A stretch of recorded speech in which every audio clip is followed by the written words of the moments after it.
यह है पांडवों के काल का प्रसिद्ध शिव मंदिर, जो कि बजौरा में स्थित है। बजौरा भुंतर से 4 किलोमीटर पीछे है। अति सुंदर और प्राचीन मंदिर होने के कारण इसके मंदिर के चारों तरफ पत्थरों पर हिंदू देवी देवताओं की मूर्तियां बनी हैं, जो कि बहुत ही अपने उस समय की कहानी कहती हैं। इन पत्थरों पर को बड़े ही सुंदर ढंग से उकेरा गया है।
मनाली से अटल टनल की ओर जाने वाला 23 किलोमीटर रास्ता, जो कि बर्फ़ पड़ने के समय बहुत ही खूबसूरत नज़र आता है।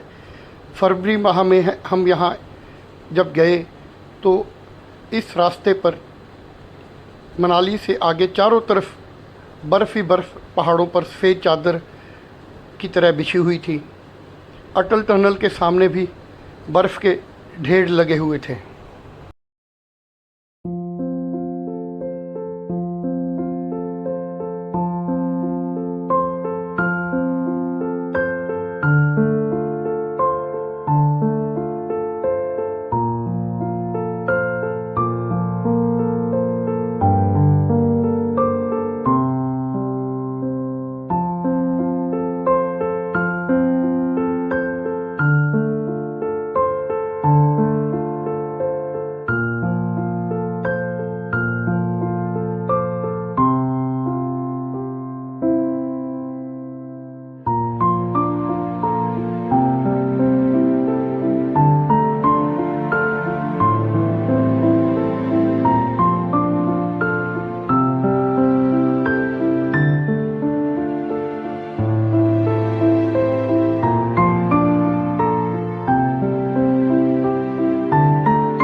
अटल टनल से आगे सिस्सू को जाने वाला 11 किलोमीटर लंबे मार्ग पर दोनों तरफ इस स्थान पर जो पेड़ नज़र आ रहे हैं उनके पत्ते पूरी तरह से झड़ चुके हैं और यह बहुत ही विहंगम दृश्य सड़क के दोनों ओर पेश कर रहे थे, क्योंकि दोनों ओर पेड़ों के नीचे भारी मात्रा में बर्फ़ जमी हुई थी।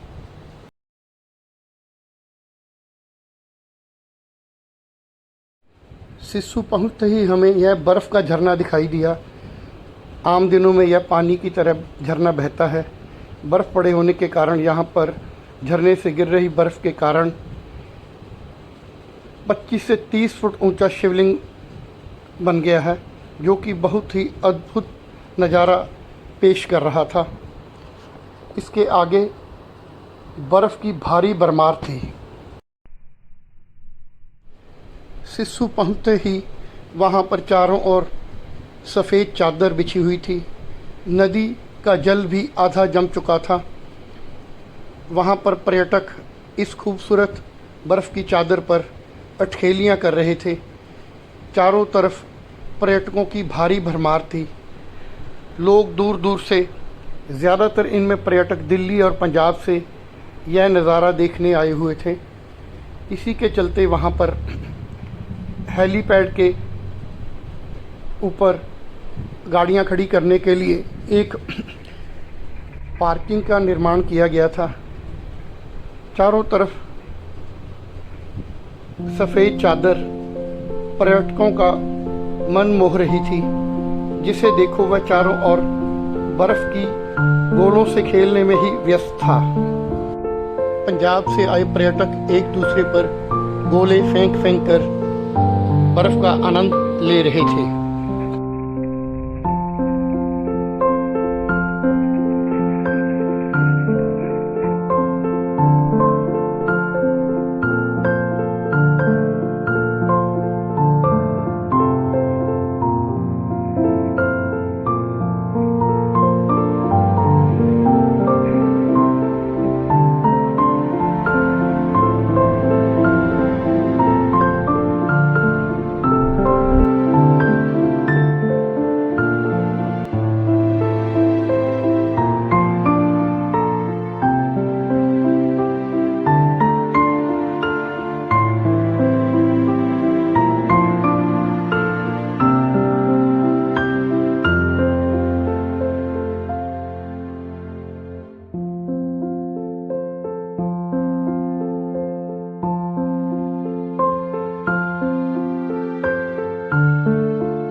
ये जो पहाड़ों पर बर्फ़ के अंबार लगे हैं, यह हमारे देश की जनता के लिए, उत्तर भारत के लोगों के लिए, 100 करोड़ के करीब लोगों के लिए वर्ष भर के लिए पानी का भंडार है, जो कि यहाँ पर कुदरत द्वारा स्टोर कर दिया जाता है और यह नदी के ज़रिए हर वर्ष हमारे तक पहुँचता है। सरकार को चाहिए कि यहाँ पर पर्यटन को इस तरह से बढ़ावा दिया जाए ताकि यह हमारे पानी के भंडार ख़राब ना हो, दूषित ना हो, यह भी बचे रहें और लोग इनका आनंद भी ले सकें। यहाँ पर पर्यटकों की संख्या सीमित ज़रूर करनी चाहिए और उन्हें यह भी समझाना चाहिए कि बाहर से आए पर्यटक इन पर कचरा ना फेंकें, क्योंकि यह हमारा वो जल है जो आगे हमारा कल है। इसी के ज़रिए जल ही जीवन कहते हुए हम अपनी अगली पीढ़ी को इसे सौंप सकते हैं। इसके लिए प्रदेश की सरकारों को बड़े स्तर पर काम करना होगा ताकि यह बर्फ़ के अंबार जो हमारा जल है, नदियों के ज़रिए हमारे तक पहुंचता है, यह साफ़ सुथरा रहे और बच सके। अगर इसी तरह से भारी संख्या में असीमित पर्यटक यहाँ पर आते रहे तो यह भी एरिया रोहतांग और अन्य पर्यटक स्थलों की तरह दूषित हो जाएगा। सिस्सू से वापस अटल टनल की तरफ जाते हुए, हालांकि इस स्थान पर से वापस आने के लिए मन नहीं कर रहा था, पर ठंड के चलते और बारिश के और बर्फ़ के पड़ने के आसार के चलते पर्यटक जल्दी जल्दी वापस भाग रहे थे। यहाँ पर अगर एक बार फंस जाए तो निकलना असंभव हो जाता है।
सिस्सू से वापस आते समय अटल टनल से बाहर निकलकर मनाली की ओर जाते हुए वहाँ पर भी भारी ग्लेशियर की तरह बर्फ़ नज़र आ रही थी।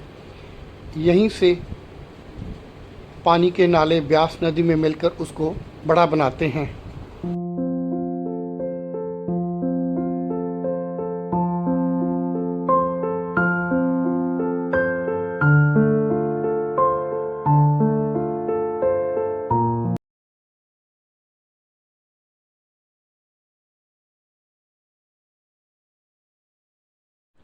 जैसे ही मनाली में हम पहुँचे, वहाँ पर हमें हरे भरे गेहूं के खेत जिनमें गुलाबी और सफ़ेद रंग के पलम और सेब, इसके अलावा आड़ू के पौधे दिखाई दिए। इन पर बहार आने के चलते भारी फूलों से लदे पेड़ देखकर मन ऐसे ही बरबस खुश हो गया, जो कि एक अद्भुत सा स्वर्ग और कुदरत का नज़ारा पेश कर रहे थे।